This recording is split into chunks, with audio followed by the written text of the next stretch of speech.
Welcome back to the Betsperts Golf DFS show here at none other than betspertsgolf.com.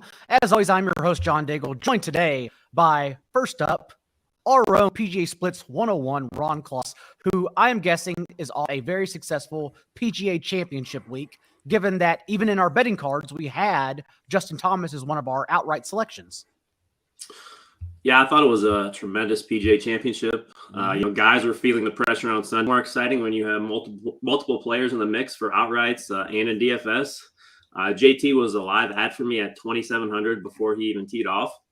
It's just an amazing comeback by him, and it was a very fun event to watch for sure. We, of course, could not be a trio without a third. And as Noonan is out today, thankfully for us, pinch hitting for him is our first second-time guest, Byron Lindeque. You are back, and we are happy to have you back. What were your thoughts as you enjoyed the PGA Championship this past week? I mean, just fireworks, man. Fireworks with a lot of water, if you can make that kind of combination work. And it was such entertaining golf. I mean, I felt really bad for Mito. My gosh, just meltdown. But it is what it is. You got to get into the big time to make it big. So he's going to learn from that, hopefully, and go from there. Especially how truly treacherous that 18th hole was. And it started off the tee just to see that shoulder swing basically over the top. And I didn't even need Top Tracer at that moment. I was like, wait, I know exactly where that ball is going. Just to crumble at that last moment. Definitely heart-wrenching, but nonetheless, good weeks for all of us. I even got 6 of 6 through in my single entries. So had a very good week in DFS, hoping to carry that over to this week in the Charles Schwab Challenge at the Colonial Country Club in my hometown, Fort Worth, Texas, which offers an elite field featuring world number 1 Scotty Scheffler, Colin Morikawa, Jordan Spieth, who we'll definitely talk about a lot here at the top of the show, Daniel Berger, Victor Hovland, playoff runner-up yet again, Will Zalatoris, and then, of course, last year's defending champion, Jason Kokrak, among a very strong field. And then also a course where navigating is crucial since hazards are plentiful on 5 of 12 par 4 holes that stretch up to 410 yards. We have 4 ridiculous par 3s in play that are over 190 yards. And also, Ron, via your course preview on betspertsgolf.com, you noted the 4th toughest course on tour to gain strokes off the tee, even though Kokrak, as last year's champ, actually led the field off the tee with 6.2 strokes gained. And so I am curious, what are the key metrics you were looking at when discussing this course and how we approach our lineups? So we got 12 dogleg holes this week. Players who can shape the ball both ways, I think, are really going to be rewarded here. Like you said, 4th toughest on tour to gain off the tee. And you have also the 4th most narrow fairways at an average of only 27 yards wide. I mean, these are tree lined. It really can be overpowered, although we have seen a little bit the past couple of years, Kokrak, took some lines over the dog legs. I know Bryson did it as well a couple of years ago. But because of the heavy volume of trees lining most of these fairways, then you have this unpredictable 3-inch Bermuda rough. And it's pretty much a positional based course. And most players are going to club down off the tee. They're going to take less than driver. Driving distance is 17% lower here than the average course.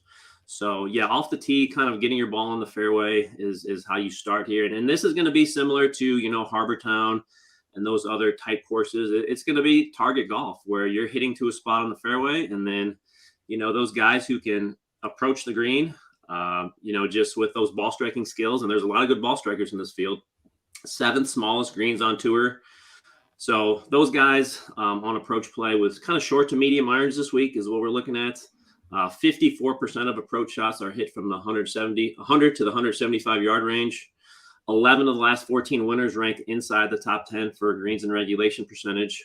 So, those are obviously ball striking is again key this week. Scrambling, there has been something with, good scramblers.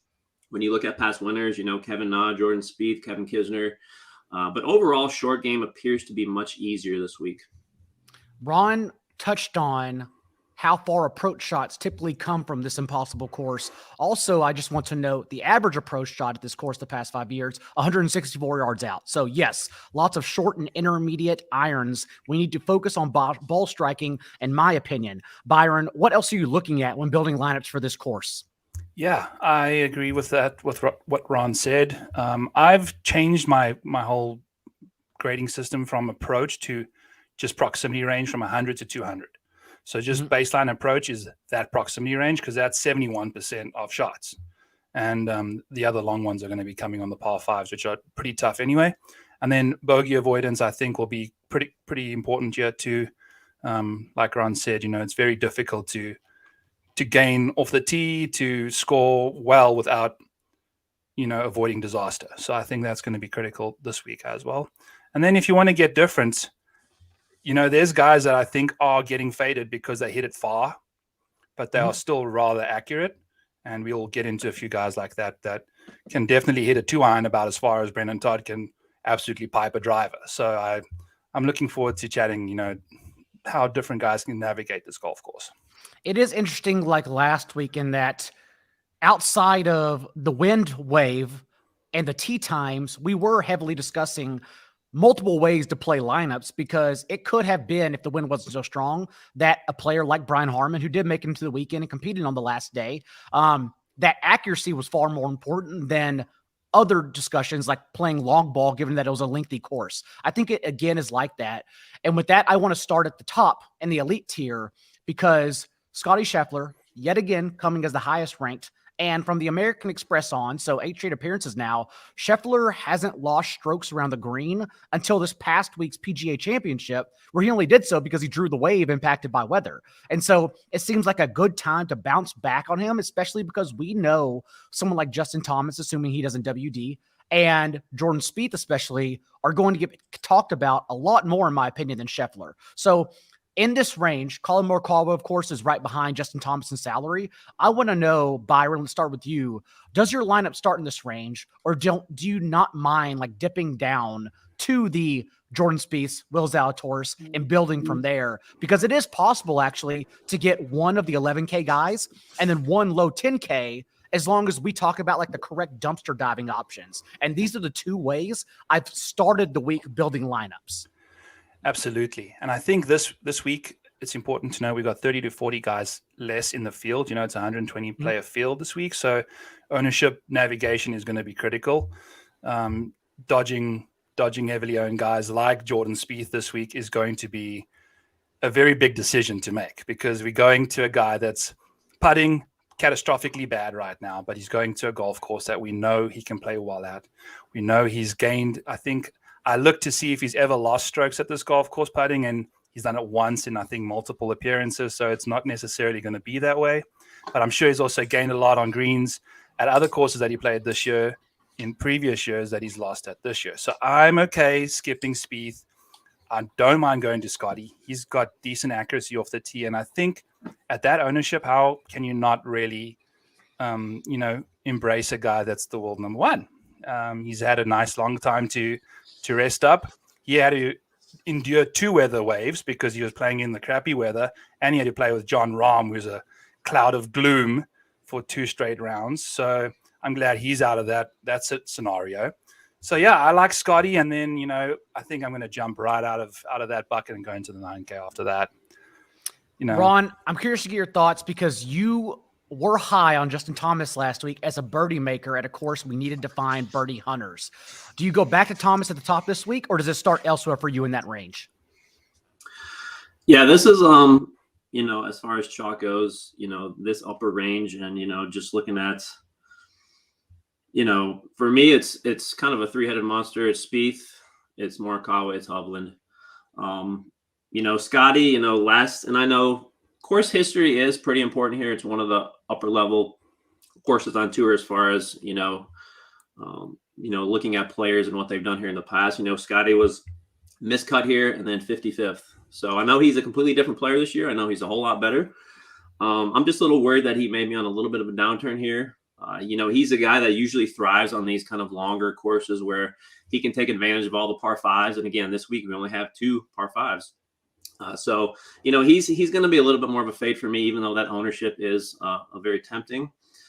For me, like the more I dig into Spieth, and I know he's going to be hugely popular, it's just when you look at what he's done here, 3 runner-ups. Of course, he won here. He's got 8 top 15s.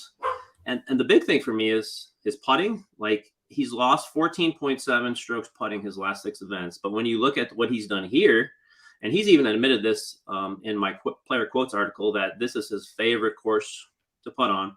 He's gained 33.7 strokes putting his last 6 events here. I mean, that's just a ridiculous amount. So obviously he's very comfortable on these greens.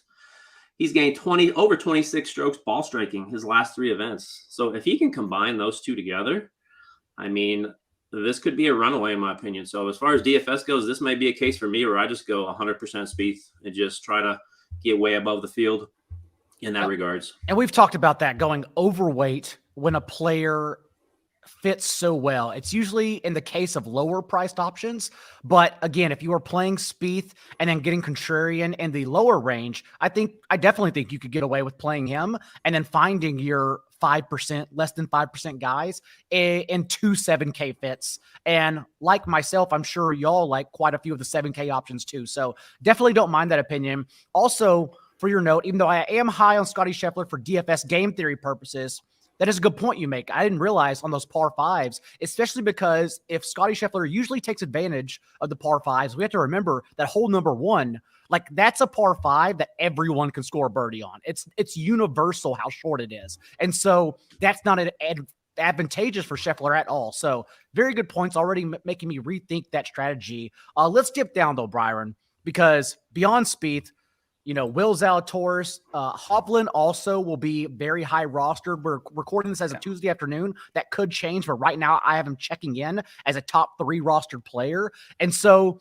if you skip the top, if you don't go a JT or Scheffler at 11-2, 11, then where are you starting to build in this other mid-10s, low-10s range?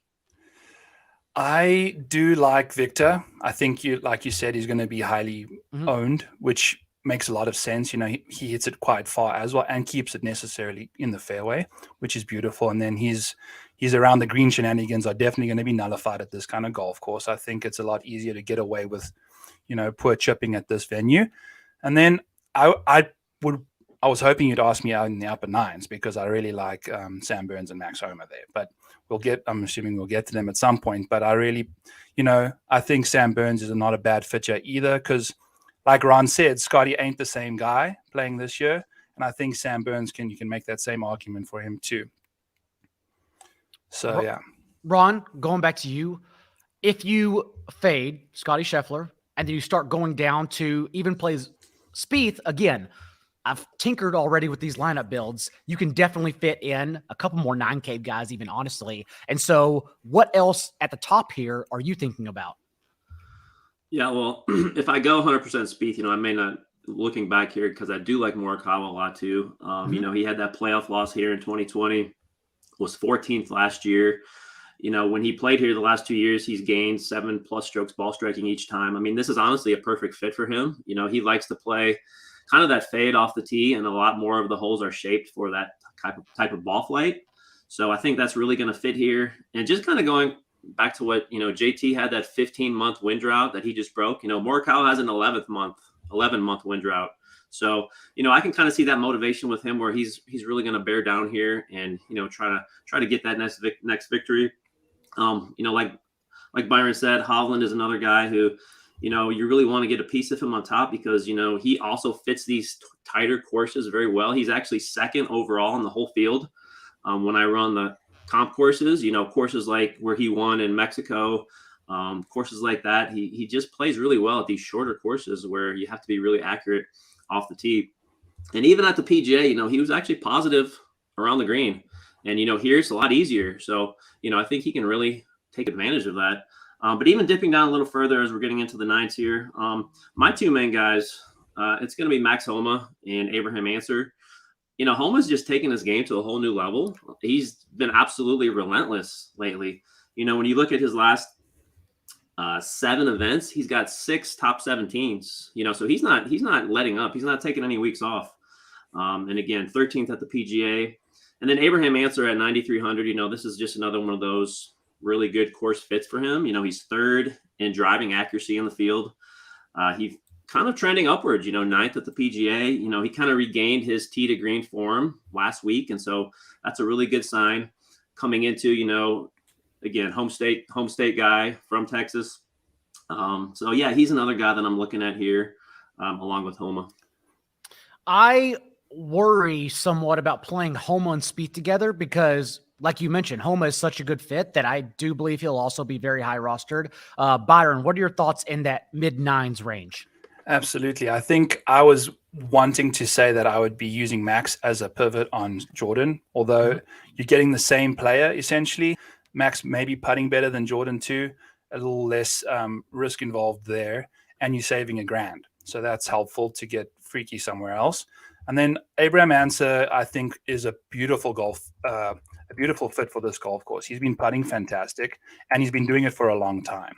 And he putts really well on bent, which this is, of course, it's got bent surfaces, and he's that little pop gun guy. He just, does his little 290 yarder down the fairway every time, and we in business. So he looked like he got his approach game back last week. Love that. But everyone that's going to be popular this week is going to be popular for a reason, and that is going to be the most important thing to find ways to get different, So I do like Sam Burns a lot. I really think he played well last week too. He shouldn't have, he doesn't necessarily putt that well on Bermuda, and he's not a very accurate driver of the golf ball, but he actually is average at getting it in the fairway. So we'll see what he can get up to. I think he can fit that Jason Kokrak mold at this golf course. He's got extreme length, which I think he can use to his advantage on these dog legs, and he can get very hot with the putter. I want to sneak down a little bit into the high 8Ks because I think that sorting the ownership on these 5 players will be crucial because all of them make a case to be high rostered this week. And that is Taylor Gooch at 8,900 on DraftKings, Tommy Fleetwood, 8,800, Webb Simpson, 8,700, Mito Pereira, 8,600, and Billy Horschel, 8,500. All terrific plays. Ron, I see you already excited to talk about this tier right here. What are your thoughts? Is there one you think could be higher rostered than the others? Is there one you're fading over the field? I'd love to hear it. Well, Daigle, let me ask you this first because this just popped into my mind. So I know you're a lot braver with some of your plays than I am as far as really targeting that low ownership. Well, not all the time. But so let me ask you this. So are you on Sungjae this week? I am not. Personally, no, not right now. And again, we're recording this on Tuesday afternoon. That could change by Wednesday night. So how do you, and that's really interesting here, how do you determine when low ownership is bad low ownership? Because like a guy like Sungjae, for example, I only have him at 8% right now because, he was out. People, is he going to be rusty? People, it's just kind of unknown how he's going to come into this tournament. So like a guy like him, like how would you approach that? Do you think that's good or bad? I think it's good. I think 8%, what you have right now, is a little lower than me, but I tend to believe you've looked a little more at it right now than I have. So I think 8% is good. Also, the fact that he's right around 100 underneath Abraham Answer, for instance. And so, I haven't put much thought into it. It was COVID related too, right? That's why he was out. Yeah. That's what they and said, so that seems to be finicky for me, like volatile. I would trust it more than, for instance, like Bryson coming back. If Bryson were to play, I would not trust his wrist at all. He's out already. Oh, he already withdrew. Yep, okay, he's good. Already gone. So I don't know. I think 8%, if that stands, that's okay. I'd agree with that. The COVID situation isn't necessarily got to do with his health. I think it's got to do with protocol, which I think was the biggest issue out there in Korea. So, Yep. Interesting. Okay. Yeah, especially because all those guys I mentioned in like mid high 8s, they'll all, in my opinion, be rostered more. Even like Webb Simpson will be rostered higher than Sungjae. Yes. So just looking at that, like I think Berger's interesting this week at 9K. I think that price is really, really low, and I know people are going to see what he did last week and maybe be off him a little bit. But again, he's a past champion here. A great course fit. He likes to play that low fade, which is going to play really nice here. He's the best in the field at par 4s, 400 to 450 yards. Last 36 rounds, 4th best in approach. So, I think if we can get some lower Berger ownership, he's another guy I'm going to be jumping really high on this week. I think he's really going to bounce back. And like you said, Webb is another guy who I have a little bit lower right now. I only have him at 10%. But he really showed a lot last week, finished 20th. His ball striking looked like it's coming back. He gained 4.8 strokes ball striking. Comp courses, when you think about Sedgefield, Harbortown, these are his type of courses. So I know he's had a little bit of a struggle here. He's got a top 5 with 2 missed cuts, but I would probably say him and Berger are the main 2 that I'm really looking to attack this week. It also seems like he's getting much healthier, and maybe it's just the recency bias, the finish last week that sold me on that, but it seems like he is improving and his back is improving literally every single passing tournament. What about your thoughts, Byron, in this range? I love Billy Horschel. I think he's coming off of a major, which he didn't perform at, which is no surprise at all. The guy's got a massive mouth, but just can't put it into play when it matters most. But we go into an event now that's a bit of an invitational. I think he feels like he has to redeem himself. He's very accurate off the tee. He loses most of his strokes because he doesn't hit it as far as everyone else, although he is pretty jacked. And his approach play has got really improved recently. The last 24 rounds, Billy Horschel's approach play is looking fantastic. And then if you look at his baseline approach play, he does really well. Over the last 2 years, he does exceptionally well inside the 100 to 200 yard range. So if you take that combination of improved iron play and the fact that he's actually really good in that range, even when he wasn't playing well, I love that combination. And, he's a really good putter, very tidy around the greens. I think he's going to come in low owned necessarily because of the disaster he had, at the PGA. And then Davis Riley is a guy that I don't typically rank that highly in my model because his long-term stats aren't fantastic, but he has gained on approach now in back-to-back events, which he hasn't done this year. And I think it's his rookie year. So he may or may not have found something. I think he is going to be popular. Very accurate drive of the golf ball, can putt nicely too. And we'll see how that ownership goes on Davis Riley too, because he's a really intriguing play if he can get his irons in mix again. I'm guessing right now he's going to be the least rostered of all these players. I will also say for Mito, it's different because even going back to last week in the PGA Championship, remember, he was 6,700. He was an awesome play because they got the salary wrong. And he's such a consistent player. And so now to be bumped up all the way up to 8,700 when he hasn't even been over 8K since the last Texas Open on DraftKings, it seems like a ridiculous increase, an egregious one. And so now's the time for salary for DFS purposes to get off that train, in my opinion. I want to sneak down though a little bit further here and talk about, Ron, what stands out to you in the lower, or actually let's start in let's go ahead and go to the lower 8Ks, higher 7Ks, because I think this is where we can really start building a core because there are a lot of confident options here.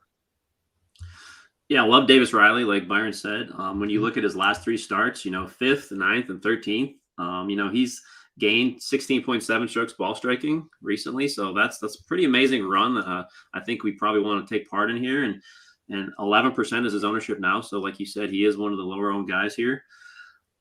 Kokrak, defending champion, people forget he also finished 3rd here in 2020. So, this course kind of plays to his strengths. When he can club down off the tee, his accuracy just goes up so high.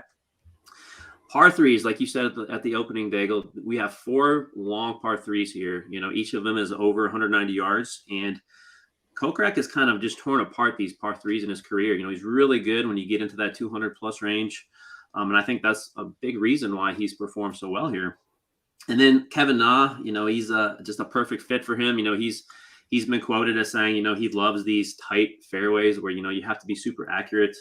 And he's gained on approach 3+ strokes on approach his last 3 events. So if he can kind of combine that approach game with, we all know how good of a putter he can be.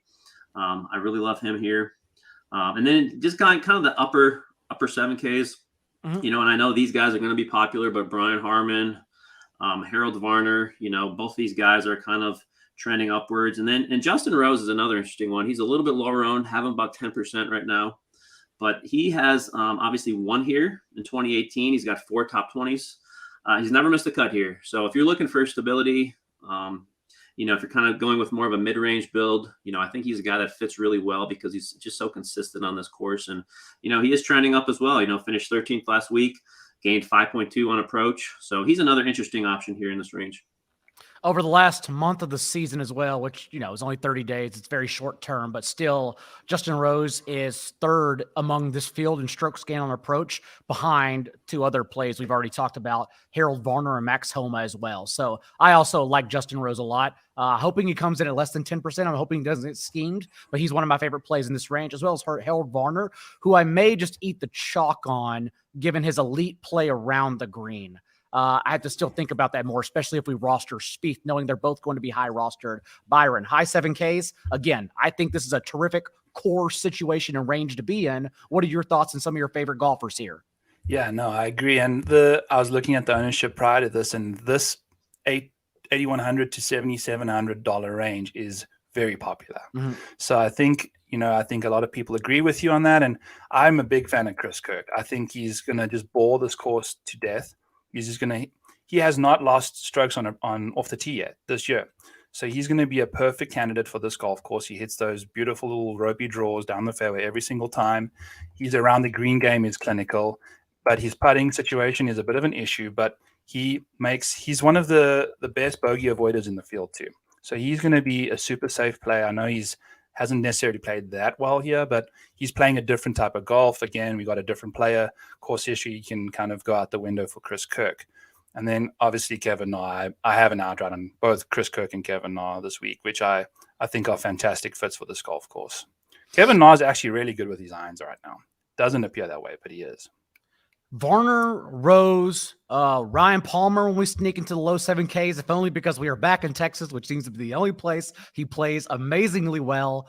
Aaron Rye, Tom Hoagie as well, off of a tremendous final round as he played into the weekend. Do you have a flag plant in this situation, Ron, since there are just genuinely so many terrific options we could go to here? Yeah, this is why you could go, you could go Spieth and Morikawa on top when you have some of the steps down here. And so, like you said, Tom Hoagie is very interesting to me because, like you, Daigle, Fort Worth resident, went to school at TCU. But when you look at I tried to go, very expensive school though. Yeah. But when you look at his history here, he's never finished better than 40th. He's actually missed the cut the last 2 years. So you wonder, is he one of those guys who just doesn't play well at his, home course, so to speak. But we all know how good he's been. A top 10 finish, his first ever top 10 at a major at the PGA last week, gains almost 8 strokes on approach. He just won at Pebble Beach this year, which is another one of these kind of smaller positional target golf type of courses. So, he's interesting. His ownership is creeping up to around 15% because I think they kind of mispriced him here. There's no way he should only be 7,600. But, maybe that is a good fade option here just because of, if you look at the course history. And then the two guys I really like who are coming in really low, Kevin Kisner at 7,400. He's struggled mightily recently, but that's great value. Even though he's missed 3 straight cuts, he has 3 top 10s here. He won in 2017. Perfect course fit, in my opinion. Patrick Reed is the really interesting one because he's really low. But when you look last week, and I know people are going to struggle with this playing him, but, he gained over 5 strokes on approach last week, which is a really good sign. He's a great bentgrass putter. He finished 7th here in 2020. And I think I was reading a couple of the Justin Ray stats. He's top 5 in the field in so many categories here: scoring average, birdies made. So when we're talking 7,400, at 5% ownership right now for Patrick Reed, if he's starting to trend back upwards, who knows if he's figured something out. That approach number tells me he might have. So those are 2 guys I'm going to be really, really strong on this week, Kisner and Reed. Especially knowing how important the short game is here at this course, I would love to catch a player like Patrick Reed, who historically is an elite short game player, as the tides turn, before he becomes a high rostered option. Also, quick note before kicking it to you on the even lower values, Byron. Tom Hoagie, what it seems like, Ron, honestly, is that like Corey Connors in major DFS, what's happening is like DFS DraftKings is still not accounting for how good of a player and how much better he's getting throughout this year in Tom Hoagie. Like Tom Hoagie should be a mid 8K player, and he literally never is. And so it does seem like he's just really undervalued right now. Like again, with Corey Connors at every major in DFS. This past week, though, Corey Connors, of course, drew the wind wave. So that's why we were off of him this past week only. But getting back to you, Byron, any other flag plants in the low 7Ks?